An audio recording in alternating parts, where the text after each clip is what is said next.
ಚುನಾವಣೆಯ ಅಖಾಡರಂಗೇರಿದೆ. ರಾಜ್ಯ ದೇಶದಲ್ಲೂ ಎಲೆಕ್ಷನ್ ಭರಾಟೆ ಇದೆ. ರಾಜಕೀಯದ ಇಂಟ್ರೆಸ್ಟಿಂಗ್ ಸುದ್ದಿಯನ್ನ ಕ್ವಿಕ್ ಆಗಿ ತೋರಿಸೋದೇ ಈ ಲೋಕ್ ರೌಂಡ್ಸ್. ನಾನು ಶ್ವೇತಾ. ನೀವು ಸುದ್ದಿ ಅನ್ನದ ಸಬ್ಸ್ಕ್ರೈಬರ್ ಆಗೋದಕ್ಕೆ ಮರಿಬೇಡಿ. ಪ್ರಜ್ವಲ್ ರೇವಣ್ಣ ಪೆನ್ಡ್ರೈವ್ ಕೇಸ್ನಲ್ಲಿ ರಾಜಕೀಯ ಜಟಾಪಟಿ ಜೋರಾಗಿದೆ. ವಿಡಿಯೋ ಕೇಸ್ ತನಿಖೆಯ ಬಗ್ಗೆ ದೋಸ್ತಿಗಳು ಅಪಸ್ವರ ಎತ್ತಿದ್ದಾರೆ. ಎಸ್ಐಟಿ ತನಿಖೆ ಸರಿಯಾಗಿ ನಡೀತಿಲ್ಲ. ಎಸ್ಐಟಿ ಅಂದ್ರೆ ಸಿದ್ದರಾಮಯ್ಯ ಡಿಕೆಶಿ ತನಿಖಾ ತಂಡ ಅಂತ ದೋಸ್ತಿಗಳು ಗುಡುಗುತ್ತಿದ್ದಾರೆ.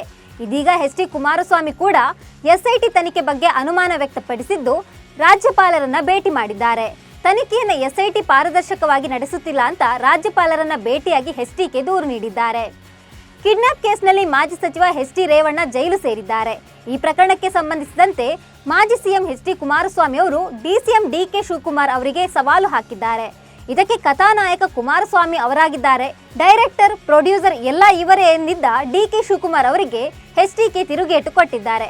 ಹೌದು, ನಾನೇ ಪ್ರೊಡ್ಯೂಸರ್, ನಾನೇ ಡೈರೆಕ್ಟರ್, ನಾನೇ ಕಥಾನಾಯಕ ಎಂದಿದ್ದಾರೆ.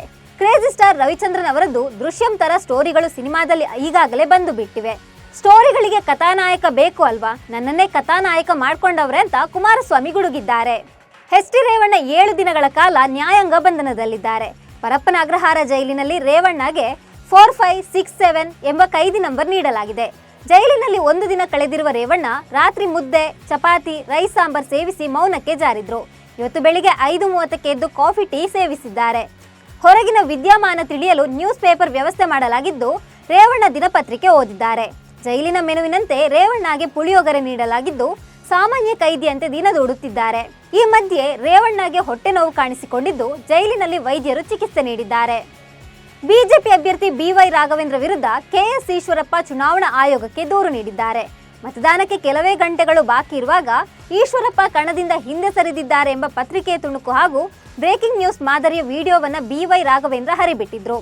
ಈ ಹಿನ್ನೆಲೆಯಲ್ಲಿ ಕೆಂಡಾಮಂಡಲಗೊಂಡಿರುವ ಈಶ್ವರಪ್ಪ ಅವರು ಬಿಜೆಪಿ ಅಭ್ಯರ್ಥಿ ವಿರುದ್ಧ ಜಿಲ್ಲಾ ಚುನಾವಣಾ ಅಧಿಕಾರಿ ಗುರುದತ್ತ ಹೆಗಡೆ ಅವರಿಗೆ ದೂರು ನೀಡಿ ಕ್ರಮ ಕೈಗೊಳ್ಳುವಂತೆ ಮನವಿ ಸಲ್ಲಿಸಿದ್ದಾರೆ. ಲೋಕಸಭಾ ಚುನಾವಣೆಯ 3ನೇ ಹಂತದ ಮತದಾನ ಈಗಾಗಲೇ ಮುಗಿದೋಗಿದೆ. ಈ ಹೊತ್ತಲ್ಲೇ ಸುಮಾರು 25 ವರ್ಷಗಳ ಹಿಂದೆ ಕಾಂಗ್ರೆಸ್ನಿಂದ ಹೊರಬಂದು ಸ್ವಂತ ಪಕ್ಷ ಕಟ್ಟಿದ್ದ ಶರದ್ ಪವಾರ್ ತಮ್ಮ ಪಕ್ಷವನ್ನ ಮತ್ತೆ ಕಾಂಗ್ರೆಸ್ ಜೊತೆ ವಿಲೀನಗೊಳಿಸಲಿದ್ದಾರಾ ಅನ್ನೋ ಪ್ರಶ್ನೆ ಈಗ ಭಾರಿ ಸದ್ದು ಮಾಡ್ತಿದೆ. ಇದಕ್ಕೆ ಕಾರಣ ಶರದ್ ಪವಾರ್ ಹೇಳಿರುವ ಮಾತು. ಮುಂದಿನ 2 ವರ್ಷಗಳಲ್ಲಿ ಪ್ರಾದೇಶಿಕ ಪಕ್ಷಗಳು ಕಾಂಗ್ರೆಸ್ ಜೊತೆ ನಿಕಟ ಸಂಬಂಧವನ್ನ ಇಟ್ಟುಕೊಳ್ಳಲಿದೆ ಅಲ್ಲದೆ ಕೆಲವು ಪಕ್ಷಗಳು ಕಾಂಗ್ರೆಸ್ ಜೊತೆ ವಿಲೀನಗೊಳ್ಳುವ ಸಾಧ್ಯತೆಯೂ ಇದೆ. NCP, ಶರದ್ ಪವಾರ್ ಬಣ ಮತ್ತು ಕಾಂಗ್ರೆಸ್ ನಡುವಿನ ಕಾರ್ಯವೈಖರಿಯಲ್ಲಿ ನನಗೆ ವ್ಯತ್ಯಾಸ ಕಾಣ್ತಿಲ್ಲ. ನಮ್ಮ ಮತ್ತು ಕಾಂಗ್ರೆಸ್ ಪಕ್ಷದ ಸಿದ್ಧಾಂತಗಳು ಬಹುತೇಕ ಒಂದೇ ಆಗಿದೆ ಅಂತ ಶರದ್ ಪವಾರ್ ಹೇಳುವ ಮೂಲಕ ವಿಲೀನದ ಮುನ್ಸೂಚನೆಯನ್ನ ನೀಡಿದ್ದಾರೆ. ಸಂತ್ರಸ್ತೆ ಕಿಡ್ನಾಪ್ ಪ್ರಕರಣದಲ್ಲಿ ಬಂಧನಕ್ಕೊಳಗಾಗಿರುವ ಮಾಜಿ ಸಚಿವ ಎಚ್ ಡಿ ರೇವಣ್ಣ ಅವರ ಪತ್ನಿ ಭವಾನಿ ರೇವಣ್ಣಗೆ SIT 2ನೇ ನೋಟಿಸ್ ನೀಡಿದೆ.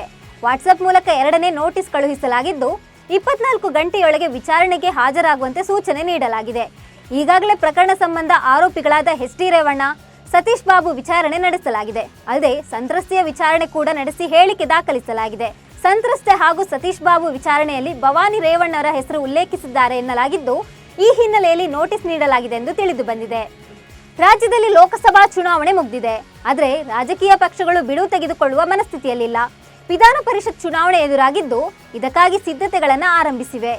ರಾಜ್ಯದ ವಿಧಾನ ಪರಿಷತ್ತಿನ 6 ಸ್ಥಾನಗಳಿಗೆ ಚುನಾವಣೆ ನಡೆಯಲಿದ್ದು ಬಿಜೆಪಿ ಮತ್ತು ಜೆಡಿಎಸ್ ಪಕ್ಷಗಳ ಮೈತ್ರಿಕೂಟಕ್ಕೆ ಅಗ್ನಿ ಪರೀಕ್ಷೆ ಎದುರಾಗಿದೆ. ಜೆಡಿಎಸ್ ಸಂಸದ ಪ್ರಜ್ವಲ್ ರೇವಣ್ಣ ಅವರಿಗೆ ಸಂಬಂಧಿಸಿದ್ದು ಎನ್ನಲಾದ ವಿಡಿಯೋ ಪ್ರಕರಣ ತಾರಕಕ್ಕೇರಿರುವ ಈ ಸಂದರ್ಭದಲ್ಲಿ ಉಭಯ ಪಕ್ಷಗಳು ಹೇಗೆ ಸ್ಥಾನ ಹೊಂದಾಣಿಕೆ ಮಾಡಿಕೊಂಡು ಪರಿಷತ್ ಚುನಾವಣೆಗೆ ಎದುರಿಸುತ್ತವೆ ಎಂಬುದು ಕುತೂಹಲ ಮೂಡಿದೆ. ಲೋಕಸಭಾ ಚುನಾವಣೆ ಮುಕ್ತಾಯ ಬೆನ್ನಲ್ಲೇ ಬೀದರ್ ಜಿಲ್ಲೆ ಔರದ್ MLA ಪ್ರಭು ಚೌಹಾಣ್ ಕ್ಷೇತ್ರದಲ್ಲಿ ಆಕ್ಟಿವ್ ಆಗಿದ್ದಾರೆ. ಅನಾರೋಗ್ಯದ ಕಾರಣ ಕಳೆದ ಹಲವು ದಿನಗಳಿಂದ ಕ್ಷೇತ್ರದ ಜನರಿಂದ ದೂರವಿದ್ದ ಚೌಹಾಣ್ ಇದೀಗ ಕ್ಷೇತ್ರದಲ್ಲಿ ಸಕ್ರಿಯರಾಗಿ ಕಾಣಿಸಿಕೊಳ್ಳುತ್ತಿದ್ದಾರೆ. ಔರದ್ ತಾಲೂಕಿನ ಬೋಂತಿ ತಾಂಡಾದ ಕಚೇರಿಗೆ ಭೇಟಿ ನೀಡಿ ಕಾಲ ಕಳೆದಿದ್ದಾರೆ. ಹಾಲಿ ಸಂಸದ ಭಗವಂತ್ ಖೂಬಾಗೆ ಟಿಕೆಟ್ ಸಿಕ್ಕ ಬಳಿಕ ಚುನಾವಣಾ ಪ್ರಚಾರದಿಂದ ಪ್ರಭು ಚೌಹಾಣ್ ದೂರ ಉಳಿದಿದ್ರು. ಭಗವಂತ್ ಖೂಬಾ ಪರ 1 ದಿನವೂ ಪ್ರಚಾರ ಮಾಡಿರಲಿಲ್ಲ. ಎಲೆಕ್ಷನ್ ಮುಕ್ತಾಯದ ಮರುದಿನವೇ ಚೌಹಾಣ್ ಕ್ಷೇತ್ರಕ್ಕೆ ಮರಳಿದ್ದಾರೆ. ಕಾಂಗ್ರೆಸ್ ನಾಯಕ ರಾಹುಲ್ ಗಾಂಧಿ ವಿರುದ್ಧ ಚುನಾವಣಾ ಆಯೋಗಕ್ಕೆ ದೂರು ನೀಡಲಾಗಿದೆ.